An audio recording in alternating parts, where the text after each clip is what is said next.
My friends, before I talk about things about Israel, I want to say something about the scenes on television that I saw today and you have been seeing as well. When tragedy strikes America, Israel won't. Israel feels an immediate identification. And tragedy has struck America. In recent days, floods and tornadoes have claimed the lives of hundreds of Americans, including today in Joplin, Missouri. All I can say is, America, we're with you on this day, on every day.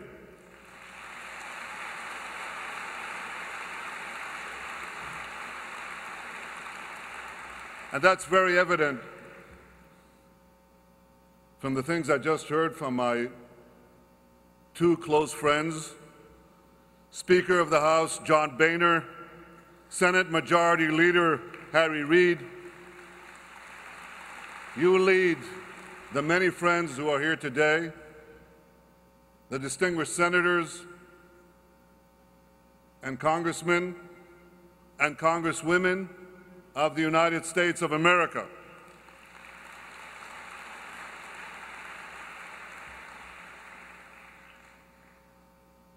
I want to greet AIPAC President Lee Rosenberg. Rosie, I learned the other day that if I take you on, it's not going to be in basketball, it will be in soccer. And Executive Director Howard Kohr. Howard, you I'm not going to take on in anything. I want to welcome here also the representatives of the government of Israel, members of Knesset, U.S. Ambassador to Israel Jim Cunningham, Ambassador-designate Dan Shapiro, my beloved wife and the mother of our two boys, Sarah, and finally,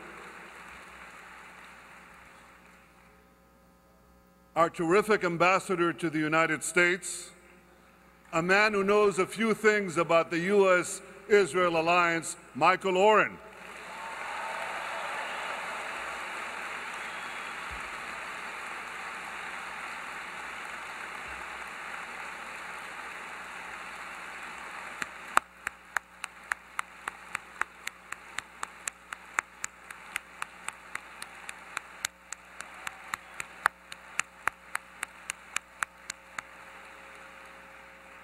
To all our supporters in this great hall, and to the millions of supporters across this great land, the people of Israel, thank you.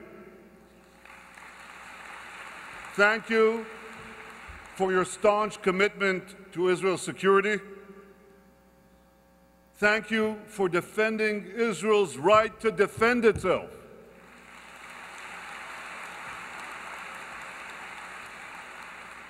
Thank you for standing by Israel as it seeks a secure peace. Now, I heard tonight from all the speakers something that you know, that Israel is America's indispensable ally.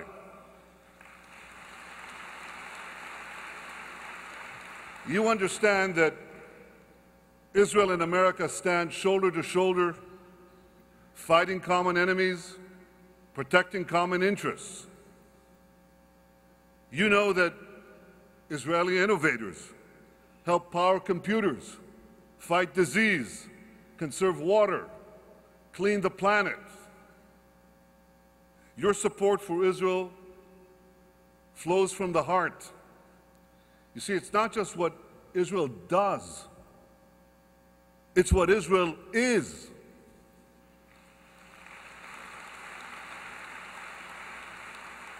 Now, let me explain that. Yesterday, I had a great day. They let me out. Sarah and I could actually go for a walk. And I have to congratulate the American security services. They're a little more generous than ours. So we walked along the Potomac. And we got to visit Washington's majestic memorials. I read Jefferson's timeless words, "We hold these truths to be self-evident that all men are created equal." I read Lincoln's immortal address, "Government of the people, for the people, by the people." Now let me tell you why these words resonate so powerfully with me and with all Israelis. Because they're rooted in ideas first championed by our people, the Jewish people. The idea that all men are created in God's image, that no ruler is above the law, that everyone is entitled to justice. These are revolutionary Jewish ideas, and they were spoken thousands of years ago, when vast empires ruled the earth, vast slave empires ruled the world, and the Jews spoke these truths. Israel is the cradle of our common civilization. It's the crucible of our common values. And the modern state of Israel was founded precisely on these eternal values. And this is why Israel's more than 1 million Muslims enjoy full democratic rights.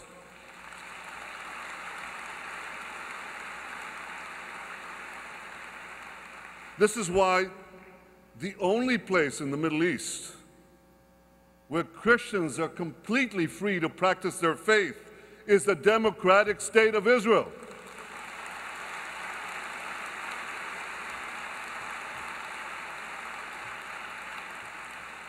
And this is why Israel, and only Israel, can be trusted to ensure the freedom for all faiths in our eternal capital, the United City of Jerusalem.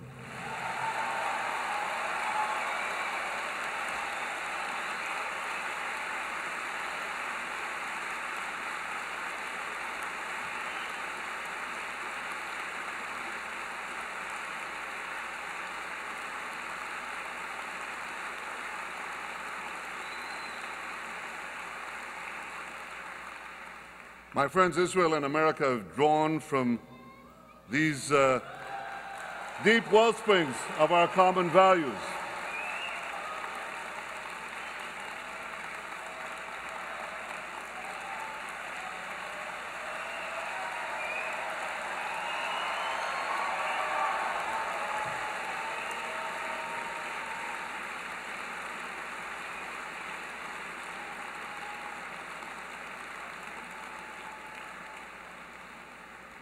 We've forged an enduring friendship not merely between our governments, but between our peoples. Support for Israel doesn't divide America, it unites America.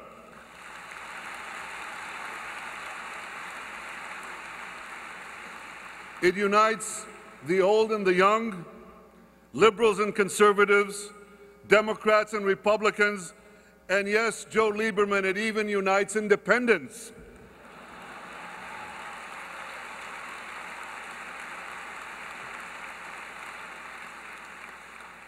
I want to take this opportunity to salute one of the great senators in my lifetime, a man who's given unbelievable service to his country, America, and has been unbelievably dedicated to Israel and the Jewish people. Thank you, Joe Lieberman.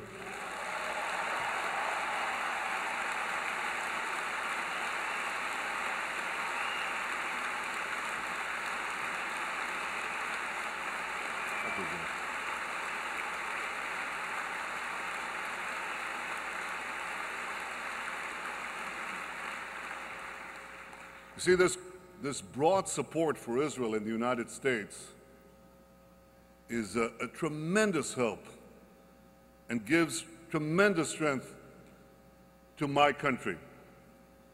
And since Harry Truman, Israel has looked to American presidents to stand by it as we meet the unfolding challenges of a changing world. Yesterday, President Obama spoke about his ironclad commitment to Israel's security. He rightly said that our security cooperation is unprecedented. He spoke of that commitment just in front of AIPAC. He spoke about it in 2 speeches heard throughout the Arab world. And he has backed those words with deeds. See, I know these are tough economic times. So I want to thank the President and Congress for providing Israel with vital assistance so that Israel can defend itself by itself.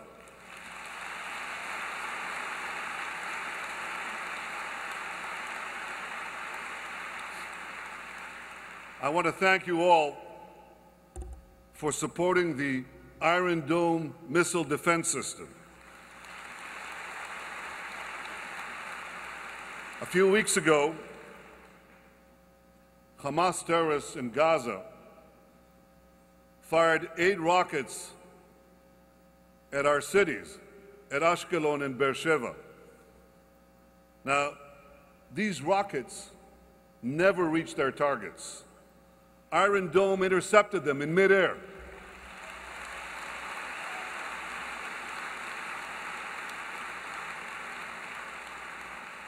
For the first time, a missile defense system worked in combat. That's a precedent in military history. And I want to say, thank you, America.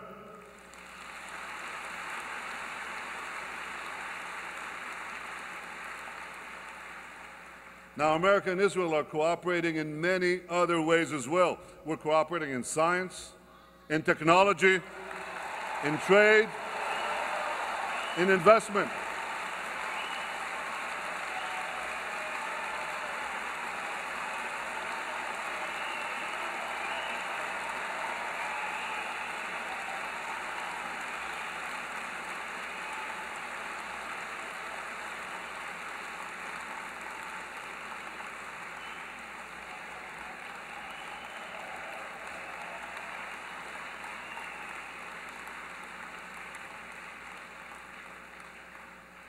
See, it's not only American companies that are investing in Israel. It's Israeli companies investing in America. In the last decade, Israeli companies have invested more than $50 billion in the United States.